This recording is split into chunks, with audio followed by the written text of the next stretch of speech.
in order for me to get this point across, I'm going to ask a question, and this is very simple.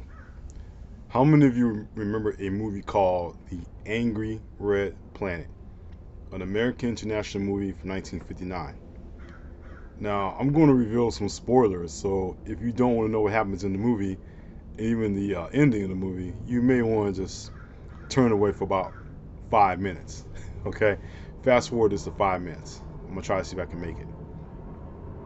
In the movie, we see in the beginning a spaceship from there was on Mars lands back on Earth, and the surviving astronauts are attended to by medical professionals and their fellow scientists. Along the way, I think there was a recording of what happened in this expedition to Mars, which these astronauts and scientists were venturing for the first time.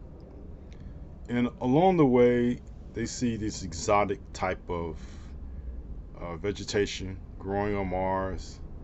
And the explorers are also facing monsters there.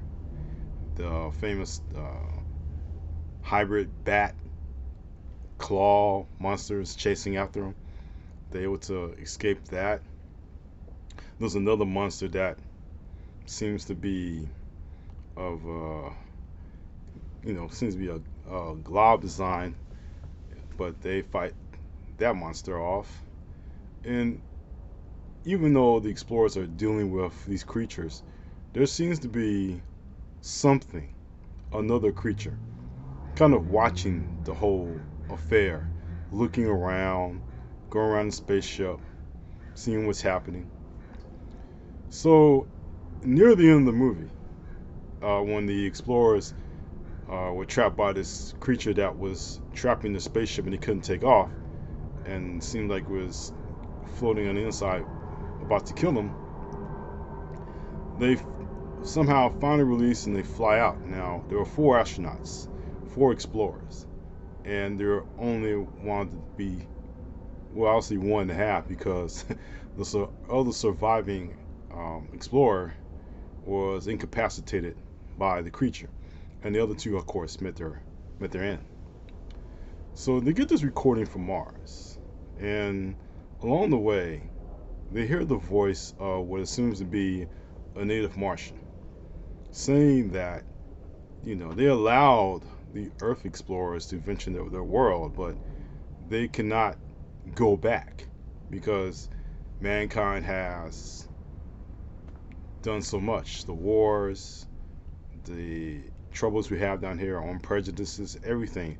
And the Martians have been seeing this from afar, from their own planet.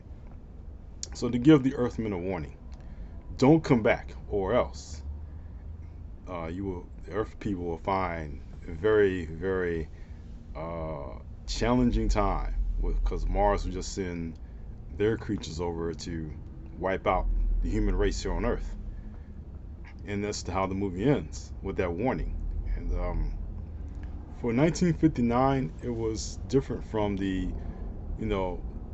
typical science fiction movie where the astronauts go to another planet, they face a monster, they kill it, all is well. The man kisses the woman, and then that's it. Happy endings. But this was not a happy ending at all. This was pretty much a warning that kind of, even to this day, some over 6 years later, still has an important message that, just because we're here on Earth doesn't mean that we have the right to mess around with other people's or other civilizations' planets or other planets. But you will find some individuals who own car companies who think they can do better.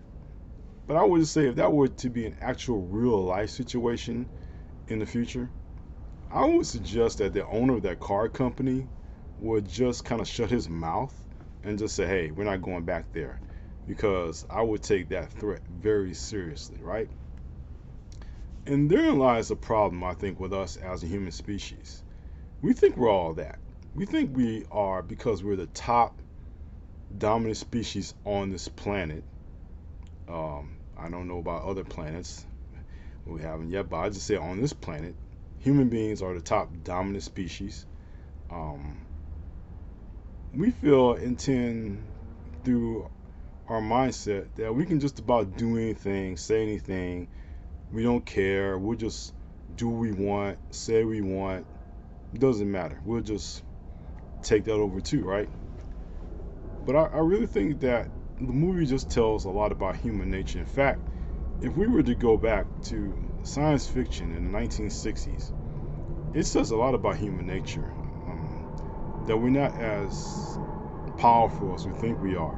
That there are forces outside of our universe or in our universe that we can't control or has a problem controlling us, or we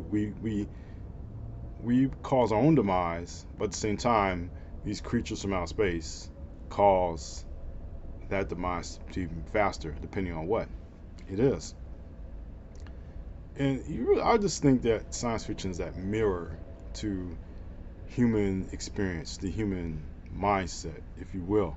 That's why I wrote Strange Tales of Science Fiction, because I wanted to tap into that. And during the pandemic, I was watching a lot of science fiction, just kind of prepped me up for the book, and I kind of got the same themes over and over again. Watching that movie, certain scenes of Twilight Zone. I already made probably a video about the Monsters Are Due on Maple Street, and The Outer Limits, which I thought, you know, that first season was classic. Good storytelling across the board, and that's what it really is. Good storytelling, especially in the theme of science fiction. And I'm sure that Mr. Serling in The Twilight Zone tried to emphasize that is it'll bring the human experience, and it'll show the frailties of the human experience um, to light. In fact, it will just show how wrong we can be sometimes through our own arrogance, our own frailties, our own misguided thoughts and actions, and how it brings about our demise, or the monsters, or even those outside forces would tell us hard truths that we don't want to hear, but we need to hear. And I really believe that the 1960s were a time and a place where, you know, the sky was the limit. We thought of things, and real actions were taking place in our nation, in our world, that kind of convinced us after World War II that, hey, there's more to this world, there's more out there that we can explore, there's more that we can do. Even though we had the threat of nuclear proliferation around us, it was still a thought when President John F. Kennedy mentioned about space, and we should go out to space, and also the civil rights movement in the 1960s as well, also emphasized who we are as human beings, that we're not all perfect, that we need to communicate with each other regardless of who we are and what we are. And science fiction really brought those messages home in that time period. But I would just say the Angry Red Planet was symbolic of our own, I wouldn't say frailties, but it really brought to light that we can make mistakes. What we think is possible is not possible. That we should always consider how we, as a human species, affect others by our actions, and how those actions will result in a pushback, or if we come with the right attitude and the right mindset, that we will in fact have friendship and perhaps establish a connection. And that is again the theme from that movie all the way to the 1960s, is that in my view, that it's really about connections.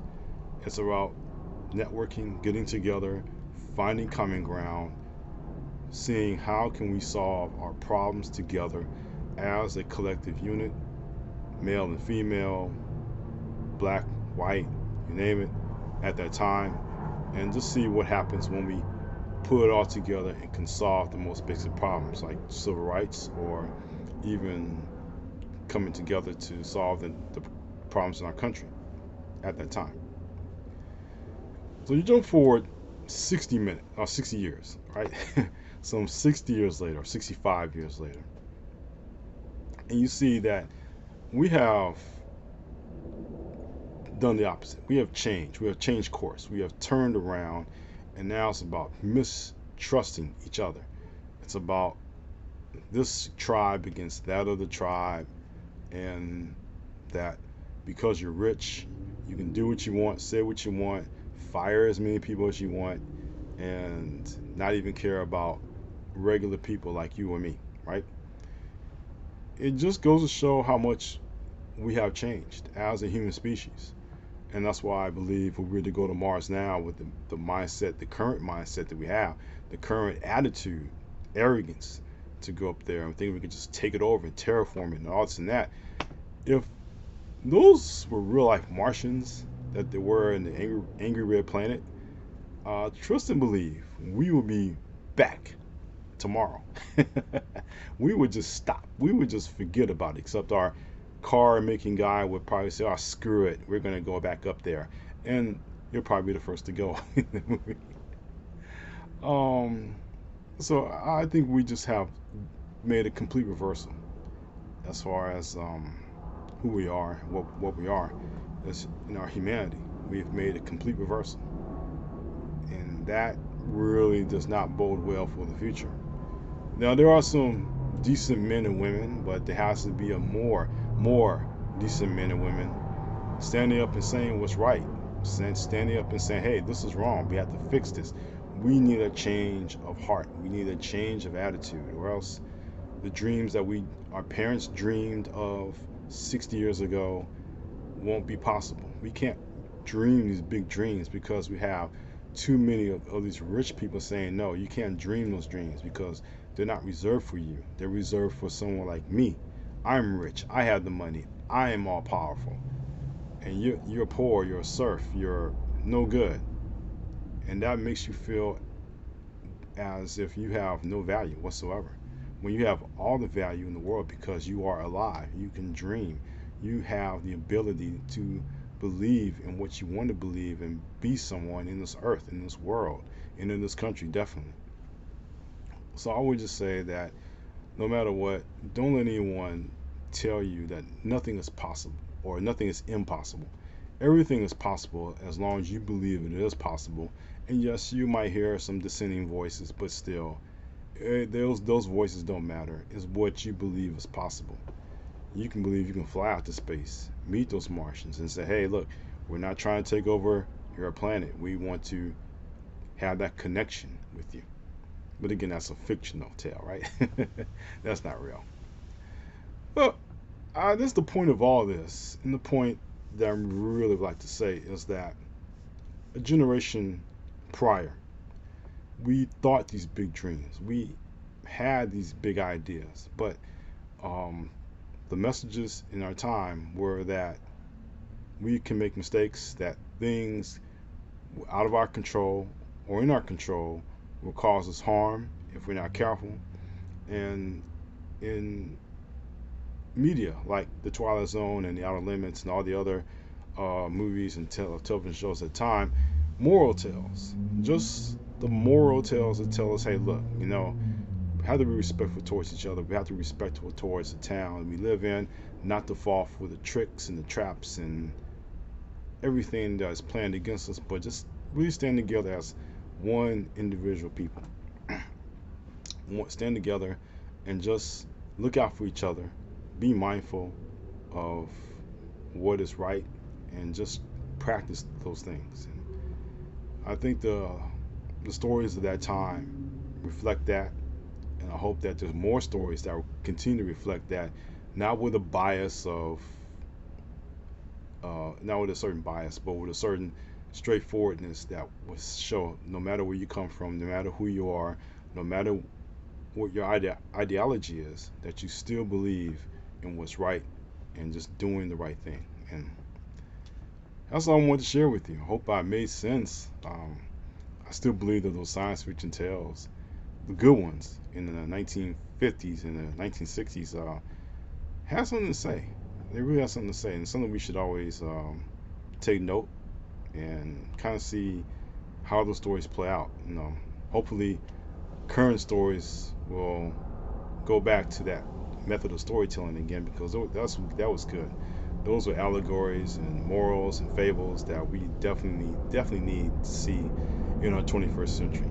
But with that being said, I would like to thank you for your time. I really appreciate you watching this. Again, this is just a common thought, but I wanted to share with you. But I do wish each and every one of you the best. That you have a good day, a good evening, a good week, and always in closing, take care.